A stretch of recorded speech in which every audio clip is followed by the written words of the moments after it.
It's Monday, July 7th, 2008. I'm James Kotecki. Welcome to the show. Loyal viewers of this show and news junkies in general will recall John McCain's speech from a few months ago about all the magical things that would happen after 4 years of his administration. You know, by 2013, the Iraq War is essentially over, Osama bin Laden is captured or killed, the U.S. is becoming independent of foreign oil, there's a lake of stew and whiskey too, which you can paddle all around in a big canoe. But today, McCain is expected to add yet another first-term goal, balancing the budget by 2013. According to a policy paper, the McCain administration would restore all savings from victory in the Iraq and Afghanistan operations in the fight against Islamic extremists for reducing the deficit. Since all their costs were financed with deficit spending, all their savings must go to deficit reduction. Oh, I see. So we were spending money we didn't have in Iraq and Afghanistan. After those conflicts are over, which shouldn't take too long, we can take that borrowed money and use it to pay off our debts. That should balance the budget in no time. But the future McCain administration isn't the only group with money issues.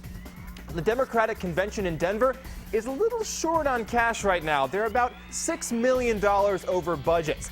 The New York Times reports that a few of the cost-cutting measures considered included housing the media center in trailers or cutting out air conditioning from the media tent. Now, so far, those proposals have been rejected, but let's not take any chances. Democratic donors, please get it in gear unless you want the distinction of having the most sweat-drenched convention coverage in modern history.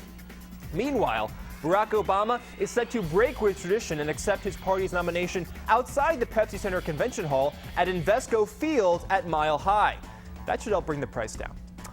Finally, speaking of conventions, President George W. Bush is scheduled to speak at the first night of the Republican gathering in St. Paul. Now, given his low poll numbers, it's a safe bet that few are totally enthusiastic about him being there. But here's a tip for you GOP convention planners. The elite liberal media will be a lot more forgiving in their coverage as long as they have air conditioning. Are you listening, Democrats?